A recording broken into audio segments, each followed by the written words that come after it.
But the adoption of IoT brings its own list of challenges.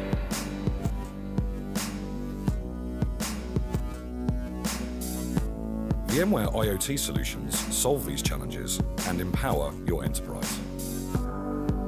Manage millions of things as easily as one. Make your operational data work for you. Take action on insights in real time to optimize operations. Innovate faster by delivering IoT apps to the right people or things at the right time. Maximize security across things, networks, applications, and users. Get the best of all worlds by harnessing the power of the Internet of Things.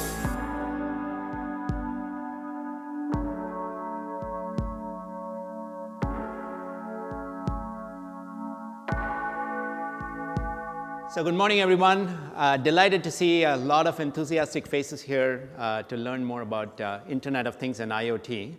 So just quick introduction. So my name is Shekar Ayyar. So I run strategy, corporate development, and the telco NFV business at VMware. For those of you that don't know, VMware is a company that is roughly about a $7 billion revenue company in the space of virtualization, having pioneered that, and then now into various forms of, I would call, infrastructure, plumbing technology, and software that makes several things happen. And what I'm going to spend time on right now is talk to you more about specifically IoT as well as how we play in that space. So first, I wanted to actually start off by just acknowledging what is happening now and give you a little bit of a footprint for the future. So these are statistics that you probably will see in several different numbers related to IoT, but I picked 3 to share with you. In terms of just the sheer volume of spend that is going to go into technologies and services related to the Internet of Things, $255 billion are going to be spent globally by 2019 in technologies related to IoT. So it's just a staggering number. On the right side, if you look at it, companies that would deploy or employ IoT for their benefit are likely to see over a 27% increase in their average revenue contributed because of IoT. And so these are all studies or quotes from other articles. In terms of just the sheer number of things that get connected, we anticipate that something of the order of 50 billion things will be connected to the Internet by 2020. So if you kind of step back and look at it, the world population at that time is roughly expected to be about 8 billion or so. So on average, this is about 6 connected devices for every individual on the face of this planet by 2020. So just kind of sheer numbers, it's something that is amazing.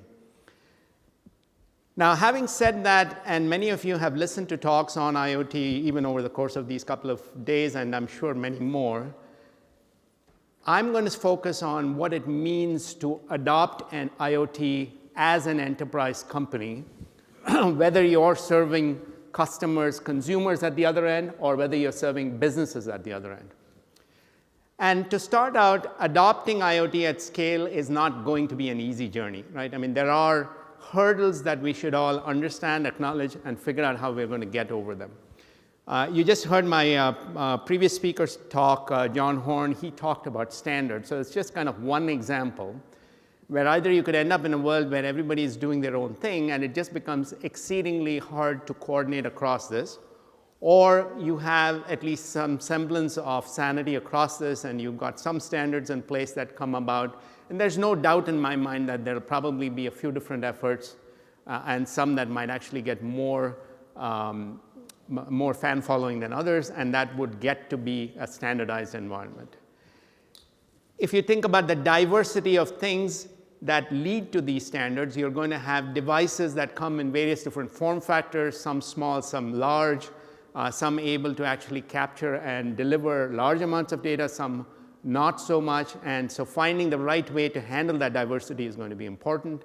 Managing this environment with these multiple devices is going to be important. So these are all the kinds of things that inevitably we're all going to be faced as we think about IoT architectures. What I wanted to do is give you a fairly simple recipe as we look at it and as we have experienced it in terms of helping our customers deploy and manage their IoT environments. So 5 things that I want you to hone in on, remember, and then I'll come back to tying this together at the end. 1, as you are starting your IoT journey or evolving it, determine your objectives very clearly. Just understand what it is that you are trying to get from the deployment of IoT in your environment. And I'll talk more about each of these as I go along. Second, modernize your infrastructure for IoT. So unquestionably, nobody's beginning from scratch. Everybody has something deployed as infrastructure. And so figure out what level of modernization needs to be done in order to make it sort of IoT ready or IoT capable. Third, architect this infrastructure to be adaptable as well as to scale to the level of environments, not just for today, but for at least a few years down the road and future, so that you don't have to kind of rip, replace, and redo everything that you're doing. Fourth, understand that IoT is actually going to be a very significant data journey. And I like to kind of quote that I've heard, or one that I've heard is around this notion of data being the next oil. And so this is really true. I mean, IoT, a lot of IoT is about data. It's like oil, it's a natural resource, or in this case, a resource, which if harnessed properly and if you are able to make it do what you want it to do, it could actually be very productive for you. But in natural form, probably it's just going to be volumes and volumes of stuff that doesn't particularly make sense. And then finally, just make sure that your environment is secure. Because on the one hand, IoT is this framework that is going to allow you to do lots of good things, but at the same time, it is invariably going to involve or introduce vulnerabilities in your environment, and if you are not careful, it could actually bring down things that you are in fact trying to make more efficient. So that's the 5-step recipe for success, and I'll come back and talk to each one of these things, and hopefully this helps you as you think about deployment of IoT. So let's start with the first one in terms of determining objectives. I've listed kind of 4 key benefits of IoT, and again, intentionally kept these relatively simple. So let's start with productivity. You could very well look at your IoT environments, or you could look at whatever it is that you are doing as an enterprise and have as a goal that you want to increase the productivity by, in fact, getting better connections between people, data, and things. So a fairly simple objective, but if you hone in on that, you would want to get your metrics and ROI established around those productivity metrics and try and monitor and manage your environments to find out if, in fact, you're getting the level of productivity that you want. Second is automation. I mean, particularly in businesses involving factory shop floors, or for that matter, remote monitoring and management. What you do want is the ability to automate your environments to a point where the efficiency has improved several-fold kind of before and after IoT. But once again, be very specific in terms of what it is that you want that automation to provide you, and then come back and try and find out whether that's actually happening or not. Agility. So businesses, I mean, frankly, you could use agility as an example of IoT use in financial services, because a lot of the financial services business depends on how quickly information can get from one point to another, how quickly it can get acted upon. And so if in fact you think about an IoT environment as one that allows you to take multiple points of data from leaf nodes, bring it all to a central processing unit, and then actually have that be captured as intelligent information that then gets fed back, this is extremely useful for an agile ecosystem. And finally, customer experiences. So in many instances, IoT is going to help deliver just a much more pleasant or user-friendly experience to the customer.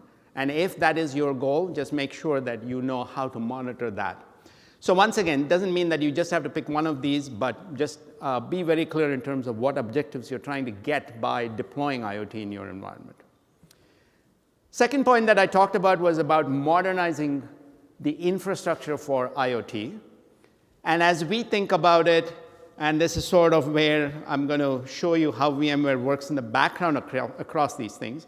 We think about things, we think about an edge, we think about an IoT platform, and we think about the applications that are delivered on top of that. So the diversity of things we've talked about, the edge is essentially a point where you can, in fact, take a bunch of these devices and have them brought together in a gateway. Sometimes the things might actually connect directly to a platform, but in some instances it might be better to pass them through a gateway. The IoT platform itself, I've shown intentionally a picture of a cloud, and most of you have obviously kind of engaged with cloud computing. So the idea is that you can have one or multiple clouds in a private, public, or hybrid architecture that can be the platform for IoT where the data analytics, et cetera, take place. And the business applications on the right side, again, are the things that would ultimately be delivered as services on top of this network to the things at the end. Modernizing your infrastructure allows you to go in and ask the question if what you have got at the different points in this architecture lends itself to becoming IoT ready or IoT capable. Now, in most instances, the answer would be yes, as in you need to do something to make it modernized, but very rarely will you find that something is actually just not capable of adapting itself to an IoT environment. Next, find out whether this architecture is in fact adaptable and scalable. So let me kind of give you a couple of examples of this.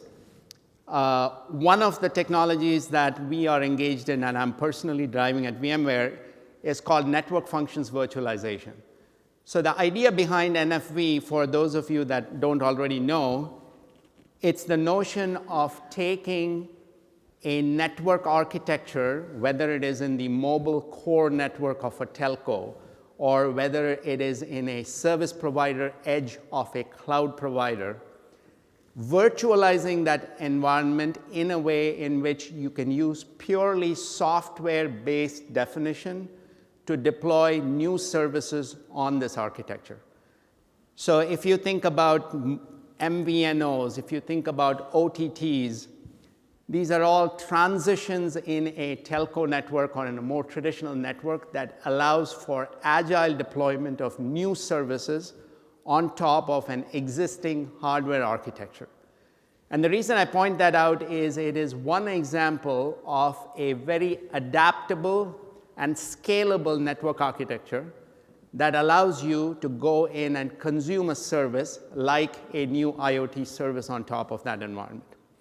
Another example is what I just mentioned in terms of a hybrid cloud architecture. So if you think about that IoT platform picture that I have on this slide, it allows you to enable that by either a private version of a self-service capacity provisioning environment on your private data center, or perhaps provision it from public clouds, like the ones from Amazon or Microsoft or VMware or Google. And it also allows you to combine these two in a hybrid architecture. And then on the right side, the applications themselves, once again, there is going to be a diversity of applications and services, but not just that. There is going to be an equal diversity of the devices that are going to be used in order to serve up or consume these applications at the other end. So just having the ability to adapt to the architecture and scale it to the volumes that you are going to see in terms of the number of things and the amount of data is going to be important. Then let me build this picture out in terms of the amount of data itself. So not surprisingly, if you think about the volume of things and the data that each one of these things is going to generate, you're quickly going to be inundated by a flood of whatever, ones and zeros or data that is just going to come in at you. If you are not careful, this is just going to become a quickly unmanageable problem, both in terms of things like storage, as well as what sense can you make out of the data, and how do you protect all of this environment. So it is important that architecturally, in your plumbing for IoT, you think about things like optimizing for the data? I mean, do you, for example, use technologies to slim down the data?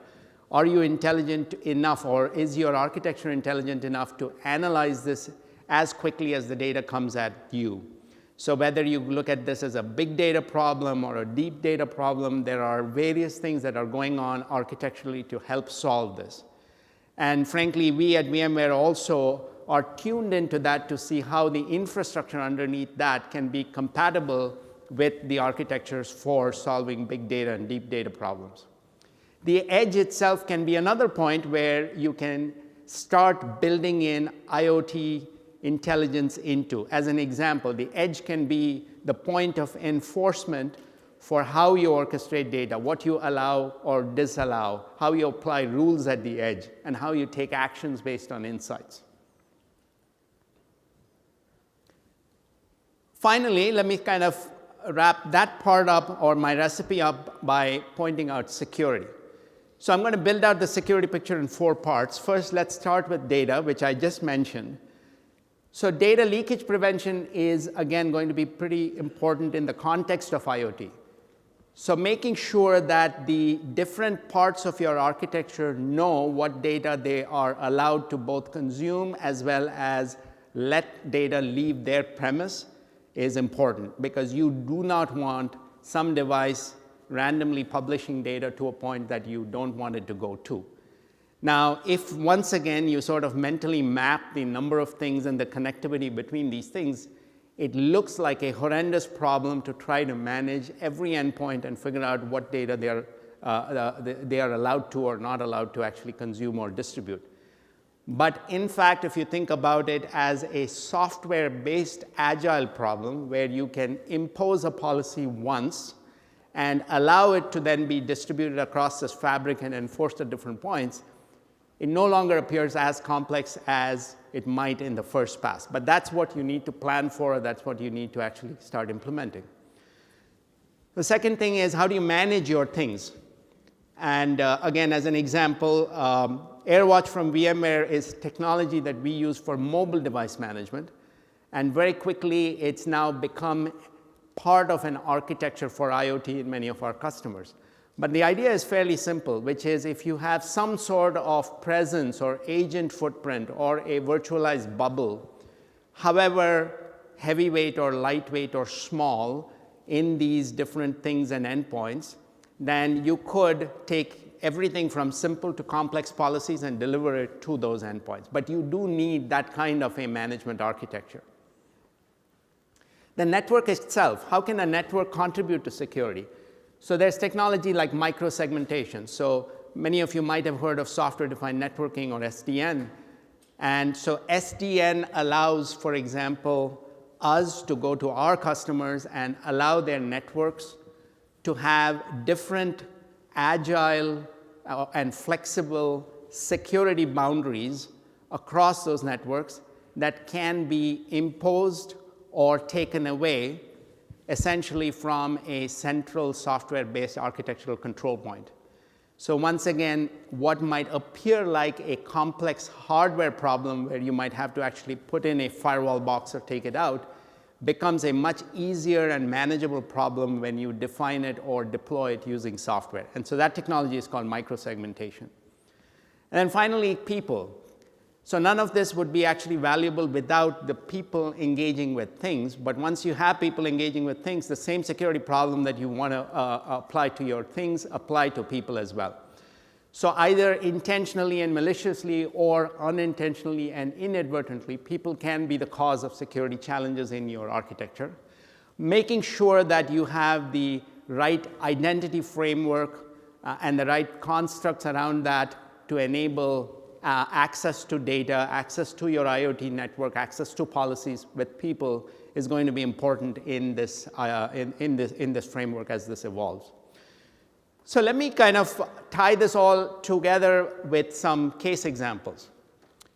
The first example is one that many of you might be familiar with. So this is Coke, and these are dispensers for soda cans and bottles.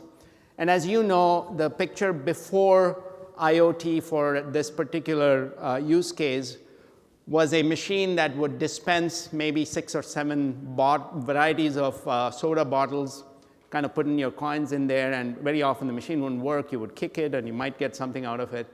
And that used to be the state of things, right? I mean, it's come a long way from there. Today, on the right side, you actually see a modern soda dispenser, which is in fact connected over the internet. It's an IoT connected device.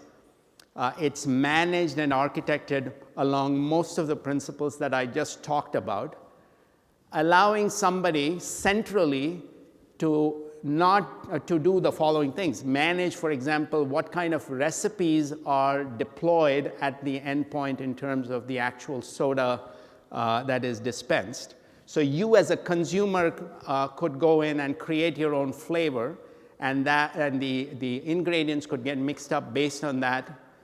The ability for somebody remotely to monitor whether or not the right levels of ingredients are present and replenish them if they are not, that's also possible.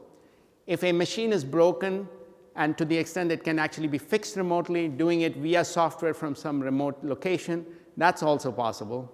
And just overall increasing the productivity of the system in terms of not having the truck rolls to come out. All of these are benefits. So agility, customer experience, automation, productivity, they are just all the benefits that are delivered by IoT in this case instance for customers. Let's take a second example, and this time it's a health example. So in many cases now, you can have us as patients use our own devices at home to monitor, everything from a Fitbit to something that actually measures your blood pressure, to maybe heart rates, to temperature. There are various gadgets that are available to do this at home. Previously, you needed to take that data, maybe enter it into a computer or call somebody on a phone and provide that and wait for consultation on the other end, and then have somebody react to it, perhaps with a time lag, as well as with the possibility of having a human error introduced in that process. Today, what do you have? You have now a system where the devices can automatically communicate what data that they are capturing over to a system at some central point. You could have doctors or health professionals at the other side monitor that. You could have intelligence built into how they treat just based on statistical surveys of large amounts of data coming to them from all these devices. And then you could have the sort of dispensing of care also done automatically from the other side back to the device. And so once again, if you look at this, you get better customer experience, you get better automation, you have improved productivity, and you have just overall better agility in that system in terms of patient to healthcare provider. Final example is one that again, I'm sure is talked about quite a bit. This is the connected car. And I, like perhaps many of you, am also a driver of connected cars. And I have, among other things, I have a Tesla that I'm just impressed with in terms of just the ability of software to go and define the entire experience. So if I walk into the car every once in a while, I'll say there's a software update waiting to be uploaded, and then if I can go and schedule and program it, it just gets downloaded to the car. And that could transform the experience kind of from one day to the next. So the car effectively becomes just a shell for software to be downloaded and operate what that device actually does. Now, I also heard of this interesting anecdote from somebody where they were actually involved in a fender bender, and they had to go in and basically prove that they had stepped on the brake just before this had happened. And while this was, or in this particular instance, Tesla was able to come up and actually produce a record of everything that happened, including exactly the instant you put your foot on the brake, and this was just kind of captured as a record. So there are a number of things here that, if you think about it, the automation that is provided, as well as the agility with which responses can be provided to in this case, the device being a connected car, is just so much different or so improved compared to what a usual sort of prior mechanical model could do, that but even with that, I would say we are just scratching the surface of what is possible. Productivity improvements, customer experiences, all of these are just tremendously more powerful. And I know that the experience that I'm having in driving that car is much better than what I would from a prior version of the automobile. So with these examples, what I wanted to come back to you and sort of bring this in a summarized form is wrapping this up in these objectives, right? To summarize, initially determine your objectives, make sure you know what it is that you are trying to get out of your IoT network, because I have heard, for example, common, I'd say gripes saying, hey, we don't quite know how to measure the ROI, or we don't know whether IoT is delivering the promise it had intended to. And I think all of this depends really on what you're trying to get out of it and making sure that you are, in fact, monitoring this. Second, make sure that your infrastructure is modernized. As I mentioned, there are several technologies that are available.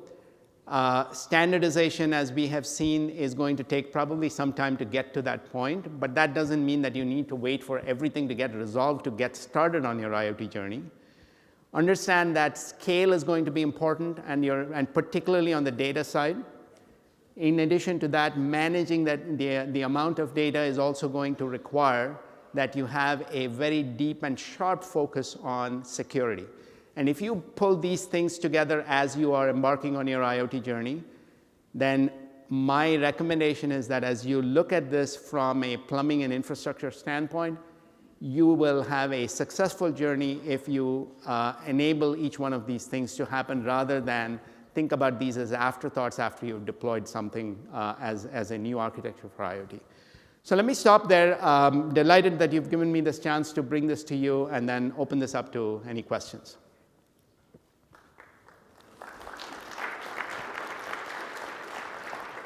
So, of course, Shekar, the first question's mid-range, so I get to exercise. Hold on. Good. Thank you. That was a great presentation. I'm Deepak. I'm with Network World. Question I have for you was on your example with the health.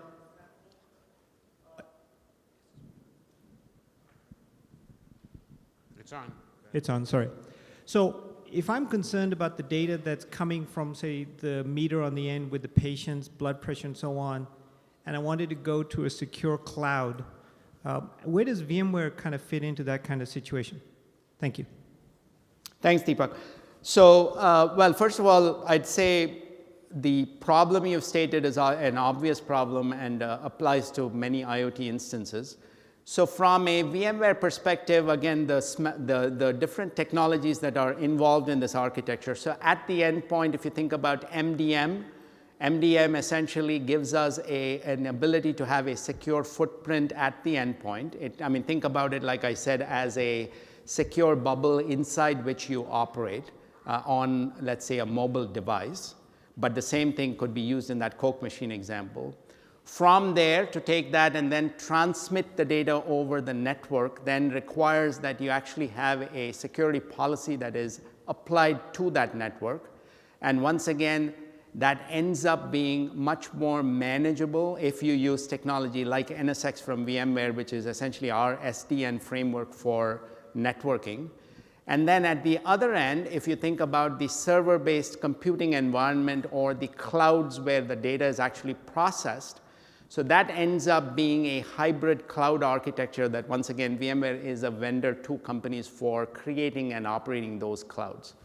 So if you tie all this together, then whether you go from one end to the other or back, you almost now have a sort of a single virtual tunnel that you can have this data travel back and forth in and then be introspected at points in terms of whether it's the right security.